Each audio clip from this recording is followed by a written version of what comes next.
क्या आप competitive exam की तैयारी कर रहे हैं या फिर क्या आप क्लास 9, 10, 11 और 12 में पढ़ने वाले स्टूडेंट हैं या फिर क्या आप एक ऐसे पर्सन हैं जो फ्लुएंट एंड इम्प्रेसिव इंग्लिश बोलने की इच्छा रखते हैं? अगर आप तीनों का जवाब हाँ है तो ये वीडियो आप ही के लिए है, क्योंकि इस वीडियो में मैं आपको ग्रामर के एक बेहद ही इंपॉर्टेंट चैप्टर नरेशन के बारे में काफ़ी डिटेल में और यूनिक ढंग से बताऊंगा। बहुत सारे स्टूडेंट के मन में ये फियर होता है कि नरेशन एक टफ चैप्टर है और मैं इसे नहीं समझ पाता हूँ या मैं इसे नहीं समझ पाऊँगा। तो मैं आपको विश्वास दिलाता हूँ कि अगर आप इस वीडियो को ध्यान से और एंड तक देखते हैं तो आपको अपने इस फियर को कॉन्कर करने में काफ़ी मदद मिलेगी। हेलो एवरीवन, मैं हूँ भुवन भास्कर मिश्रा और आप देख रहे हैं मेरे YouTube channel English with Bhaskar sir. इस चैनल को करें सब्सक्राइब, बेल आइकन को प्रेस करें। आइए शुरू करते हैं। Narration part 2। इस वीडियो को शुरू करने से पहले मैं आपको ये बता देना उचित समझता हूँ कि इस वीडियो को देखने से पहले आप नरेशन पार्ट 1 एक बार ज़रूर देख लें ताकि आपको नरेशन पार्ट 2 समझने में आसानी हो। डायरेक्ट स्पीच को इनडायरेक्ट स्पीच में बदलने के लिए दो रूल्स हैं। जो फर्स्ट रूल है उसे हम जनरल रूल्स कहते हैं और जनरल रूल्स में के 3 ब्रांच हैं। जो फर्स्ट ब्रांच है उसे हम चेंज ऑफ पर्सन बोलते हैं, सेकंड ब्रांच को चेंज ऑफ टेंस और थर्ड ब्रांच को change of other parts of speech बोलते हैं। और जो दूसरा रूल है वो है स्पेशल रूल। स्पेशल रूल में different sentences and their indirect speech, different sentences को हम इनडायरेक्ट स्पीच में कैसे चेंज करेंगे उसके बारे में पढ़ते हैं। तो आइए सबसे पहले हम जनरल रूल्स के चेंज ऑफ पर्सन के बारे में स्टडी करें। General rules change of person. 1, 2, 3 reported speech, SON यानी सन फॉर्मूला रिपोर्टिंग वर्ब। ये जो 1, 2, 3 है ये रिपोर्टेड स्पीच और SON सन फॉर्मूला जो है वो रिपोर्टिंग वर्ब का है। आइए इसको थोड़ा और डिटेल में समझें। रिपोर्टेड स्पीच ये फर्स्ट कॉलम है रिपोर्टेड स्पीच का। रिपोर्टिंग वर्ब ये जो सेकंड कॉलम है वो है रिपोर्टिंग वर्ब का।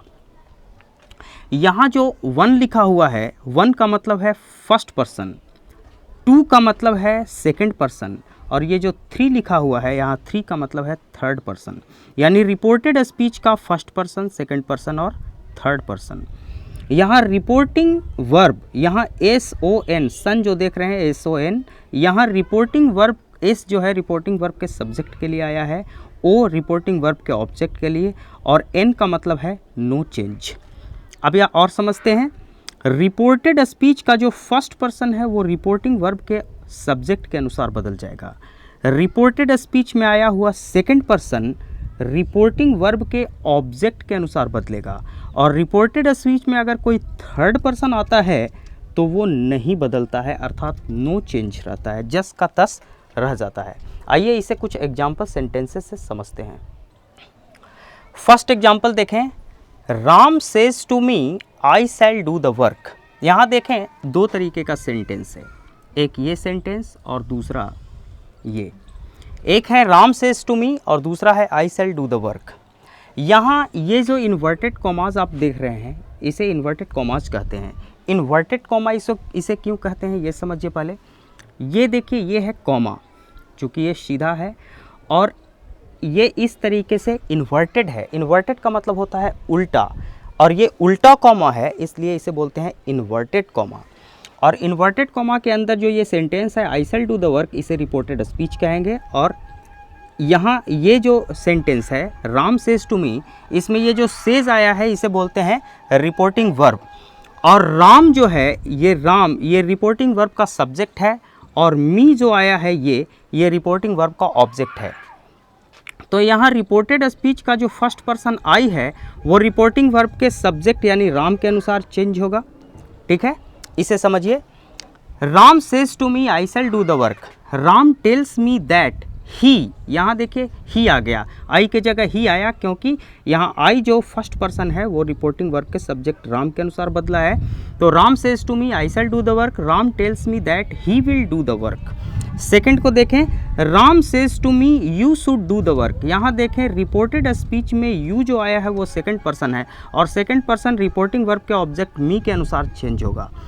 Ram says to me you should do the work. यहाँ देखें इसका indirect speech. Ram tells me that I should do the work. Ram मुझसे कहता है कि तुम्हें काम को करना चाहिए।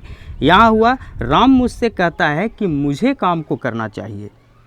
ठीक है, अब थर्ड सेंटेंस में देखें, Ram says to me he will do his work, he will do his work. यहाँ इनडायरेक्ट स्पीच देखें इसका, यहाँ थर्ड पर्सन, अब देखें रिपोर्टेड स्पीच में थर्ड पर्सन आया है जो कि नहीं बदलेगा, और इसी थर्ड पर्सन का ये जेनेटिव केस यानी पॉजेसिव केस में है। Ram tells me that he will do his work, यहाँ देखिए ही और हिज, जस का तस इसे उतार दिया गया क्योंकि रिपोर्टेड स्पीच में आया हुआ थर्ड पर्सन नहीं बदलता है। अब आप समझ गए होंगे कि रिपोर्टेड स्पीच का फर्स्ट पर्सन रिपोर्टिंग वर्ब के ऑब्जेक्ट के अनुसार बदला, रिपोर्टेड स्पीच का सेकंड पर्सन रिपोर्टिंग वर्ब के ऑब्जेक्ट मी के अनुसार बदला, और रिपोर्टेड स्पीच में आया हुआ थर्ड पर्सन जो है वो जस का तस रह गया, उसे बदला नहीं गया। अब आइए डायरेक्ट स्पीच को इनडायरेक्ट स्पीच में बदलने के कुछ सर्टेन रूल्स के बारे में जानते हैं।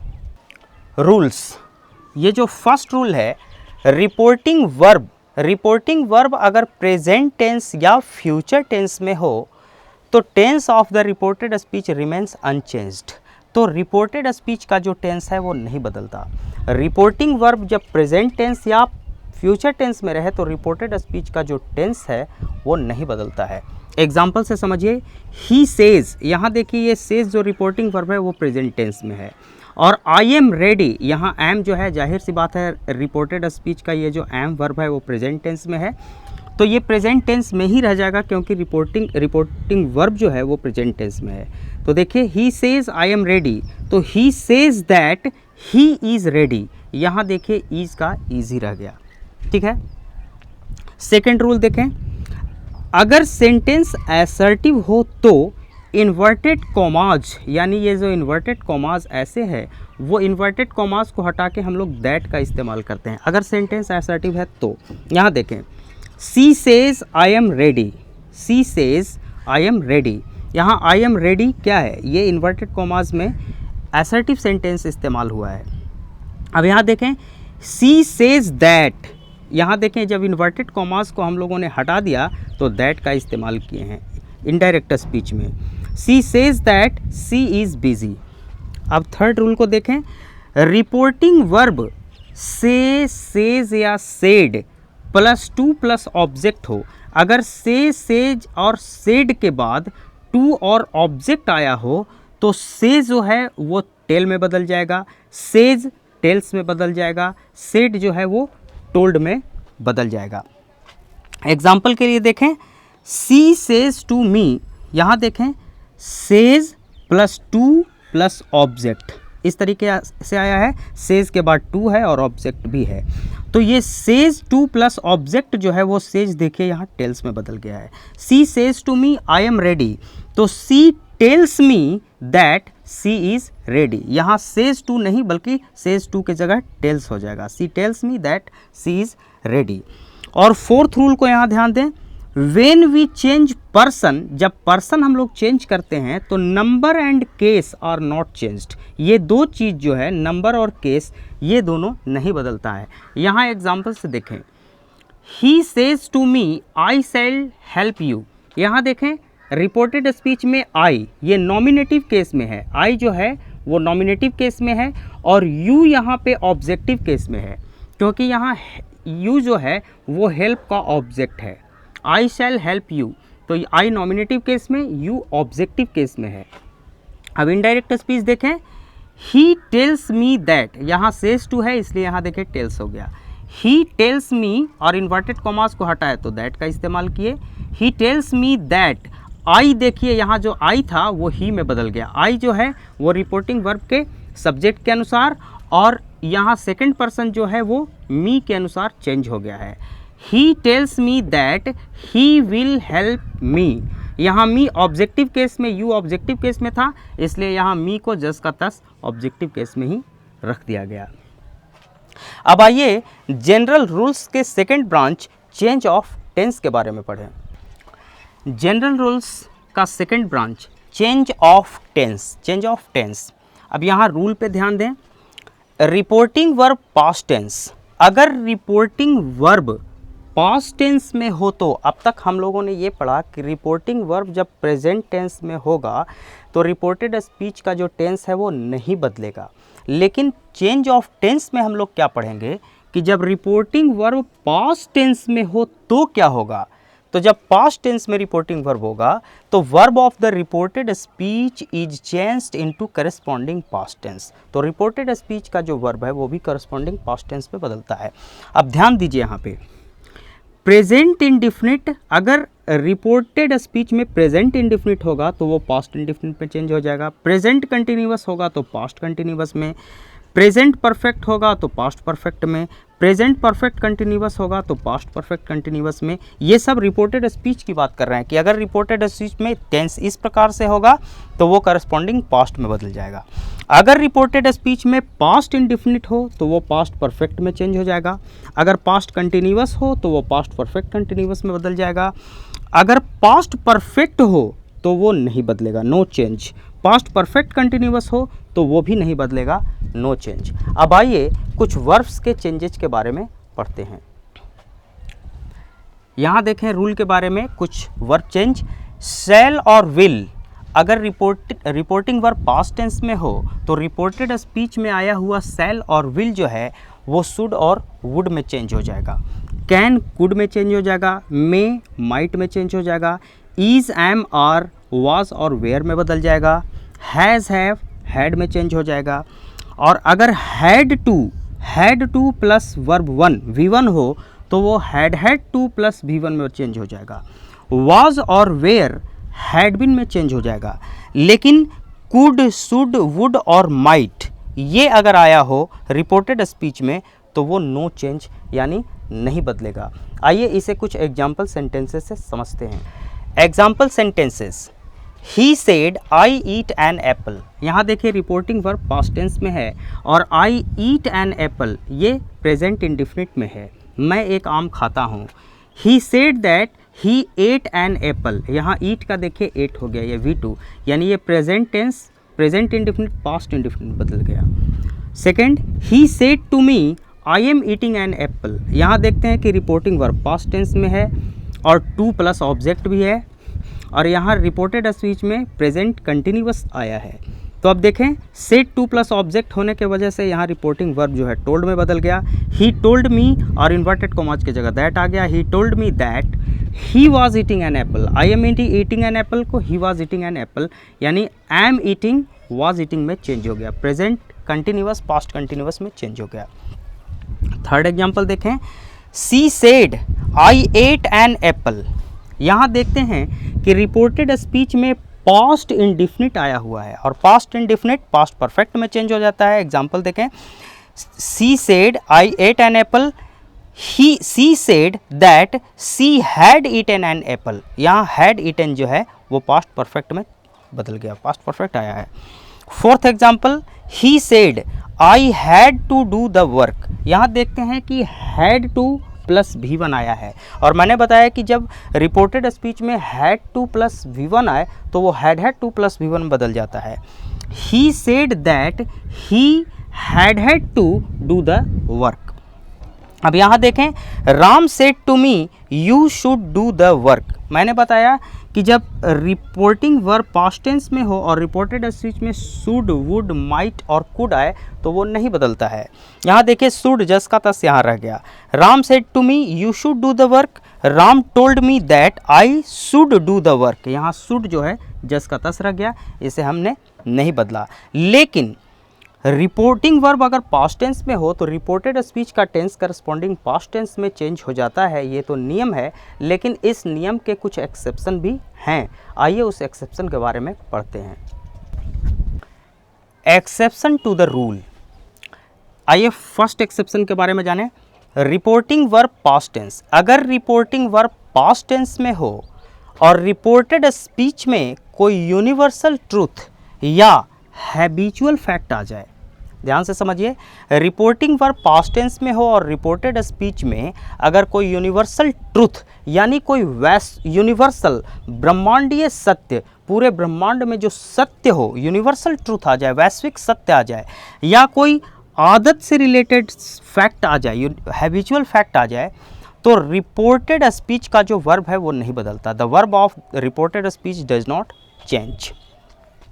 एग्जाम्पल देखिए, he said the earth moves around the sun. यहाँ रिपोर्टिंग वर्ब तो पास्ट टेंस में है, सेड है, लेकिन रिपोर्टेड स्पीच में इन्वर्टेड कॉमास के अंदर का सेंटेंस देखिए, the earth moves around the sun, यानी पृथ्वी जो है वो सूर्य के चारों तरफ चक्कर लगाती है। ये एक जियोग्राफिकल फैक्ट है, यूनिवर्सल ट्रूथ है, तो ये नहीं बदलेगा।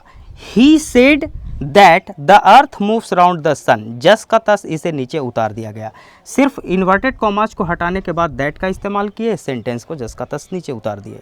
अब आइए देखें, सी शेड, वह उसने कहा, when the cat is away the mice play, जब बिल्ली नहीं रहती है, व्हेन यानी जब, द कैट इज अवे बिल्ली नहीं रहती है, द माइस प्ले तो चूहे खेलते हैं। ये आदत से रिलेटेड फैक्ट है कि बिल्ली नहीं रहेगी तो चूहे खेलेंगे। अब इसका इनडायरेक्ट स्पीच क्या होगा, she said that when the cat is away the mice play, यहां भी सेंटेंस को जस का तस उतार दिया गया। अब दूसरा सेकंड जो रूल है, रिपोर्टिंग वर्ब पास्ट टेंस में हो और रिपोर्टेड स्पीच में कोई प्रोवर्ब यानी कहावत आ जाए तो भी रिपोर्टेड स्पीच का टेंस नहीं बदलता है रिपोर्टिंग वर्ब के पास्ट टेंस में रहते हुए। He remarked a bad carpenter quarrels with his tools, ये एक प्रोवर्ब है। अब यहाँ देखिए, ही रिमार्क्ड, यहाँ जस का तस उतर गया, दैट सिर्फ इन्वर्टेड कॉमास को हटाने के लिए दैट का इस्तेमाल किए, बाकी सेंटेंस को जस का तस उतार दिए। He remarked that a bad carpenter quarrels with his tools. अंतर सिर्फ इतना ही हुआ कि ये ए जो है कैपिटल लेटर में है, यहाँ ए स्मॉल लेटर में आया, क्योंकि इन्वर्टेड कॉमास के अंदर जो फर्स्ट लेटर है वो कैपिटल होता है और यहाँ पे इसे स्मॉल कर दिया गया। आइए अब जनरल रूल्स का third branch, change of other parts of speech के बारे में स्टडी करें। General rules third branch, change of other parts of speech. आइए change of other parts of speech के रूल के बारे में जानें। रिपोर्टिंग वर्ब पास्ट टेंस, अगर रिपोर्टिंग वर्ब पास्ट टेंस में हो तो रिपोर्टेड स्पीच में words expressing nearness are changed into words showing distance. अगर रिपोर्टिंग वर्ब पास्ट टेंस में रहता है तो रिपोर्टेड स्पीच में नियरनेस दिखलाने वाले जो भी शब्द हैं, वर्ड्स एक्सप्रेसिंग नियरनेस यानी शब्द जो नज़दीकी दिखलाते हैं, और changed into words showing distance, वो दूरी दिखलाने वाले शब्दों में चेंज हो जाते हैं। नज़दीकी दिखलाने वाले शब्द दूरी दिखलाने वाले शब्दों में बदल जाते हैं। आइए एग्जांपल देखें। Direct speech, indirect speech, this को दैट में बदल देते हैं। अगर रिपोर्टिंग वर्ब पास्ट टेंस में हो तो रिपोर्टेड स्पीच में अगर दिस आए तो वो दैट में चेंज हो जाएगा, दीज आए तो दोज में, हियर आएगा तो देयर में, नाउ आएगा तो देन में, दस का सो बदल जाता है, टुडे को दैट डे में, येस्टरडे को द प्रीवियस डे में चेंज करते हैं, द डे बिफोर येस्टरडे को 2 days बिफोर में चेंज करते हैं। द डे बिफोर येस्टरडे यानी कल से भी एक दिन पहले का दिन, यानी 2 days बिफोर। डायरेक्ट स्पीच में अगर टुमारो आएगा तो इनडायरेक्ट स्पीच में द नेक्स्ट डे में बदल जाएगा। द डे आफ्टर टुमारो यानी कल जो आने वाला कल है उसके एक दिन बाद, द डे आफ्टर टुमारो को in 2 days time, in 2 days time में चेंज करेंगे। यहाँ ध्यान दें कि डेज के ऊपर एक एपोस्ट्रॉफी लगा हुआ है, कॉमा। डे आफ्टर टुमारो को इन 2 days टाइम में, लास्ट नाइट या लास्ट ईयर या लास्ट वीक रहे तो the previous night, previous year, previous week में चेंज कर देंगे। नेक्स्ट वीक या नेक्स्ट ईयर यानी आने वाला जो वीक है उसे नेक्स्ट बोलते हैं। नेक्स्ट वीक या नेक्स्ट ईयर या रहे, नेक्स्ट मंथ रहे तो the following week, the following year, the following month, इन चीज़ों में चेंज कर देते हैं। आइए इसे कुछ एग्जाम्पल सेंटेंसेस से समझते हैं। एग्जाम्पल सेंटेंसेस, फर्स्ट सेंटेंस को देखें। He said I will leave now, यहाँ देखें रिपोर्टिंग वर्ब पास्ट टेंस में है और आई विल लीव नाउ, यहाँ नाउ का इस्तेमाल हुआ है। तो he said I will leave now, he said that he would leave then, यहाँ देखें नाउ जो है वो देन में बदल गया है, he would leave then. She said everybody is here, अब इनडायरेक्ट स्पीच देखें। She said that everybody was there, यहाँ ईज वॉज में हो गया और हियर को देखिए देयर में चेंज कर दिया। हियर नज़दीकी दिखलाने वाला शब्द है, इसे देयर दूरी दिखलाने वाले शब्द में बदल दिए। Everybody is here, everybody was there. Rahul said I will do it tomorrow, यहाँ देखिए टुमारो शब्द आया है।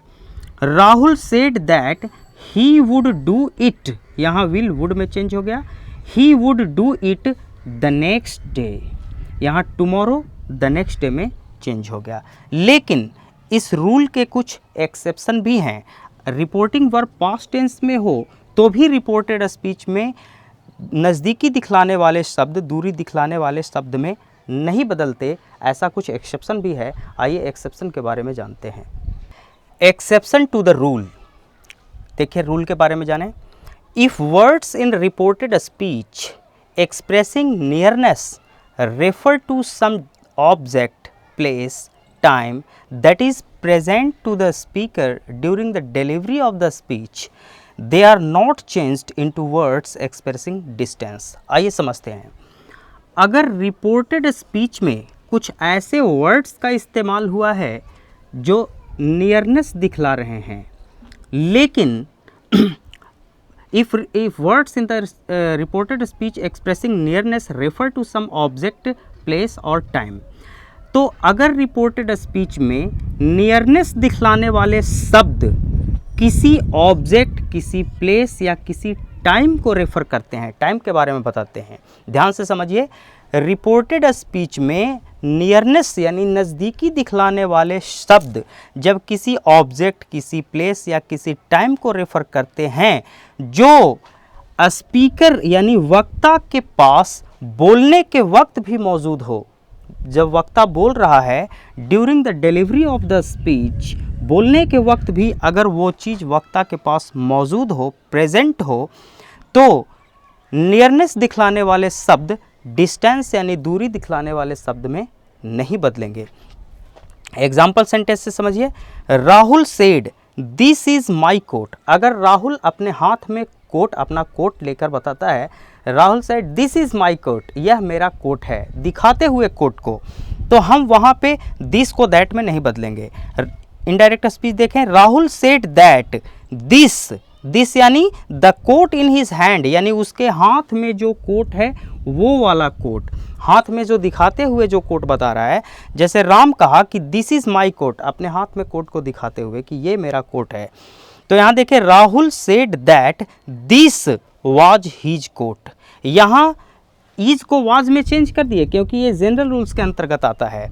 तो जनरल रूल्स से रिलेटेड सारे चेंजेज होंगे, लेकिन यहाँ दिस जो है वो दैट में चेंज नहीं हुआ, दिस जो है दिस ही रह गया।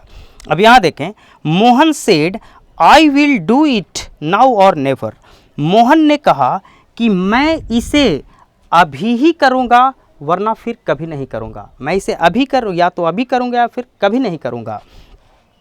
तो Mohan said that he would do it now और नेवर, यहाँ देखिए नाउ और नेवर जो है वो चेंज नहीं हुआ है, यहाँ विल वुड में चेंज हो गया, लेकिन नाउ और नेवर जिसका तस रह गया। तो आज के लिए बस इतना ही। ये वीडियो अगर आपको अच्छा लगा तो इसे लाइक करें, शेयर करें, साथ ही इस चैनल को सब्सक्राइब करें, बेल आइकन को प्रेस करें ताकि इसी तरीके का इम्पोर्टेंट वीडियोस आपको आगे भी मिलता रहे। शीघ्र ही मिलते हैं नरेशन पार्ट 3 के साथ। धन्यवाद।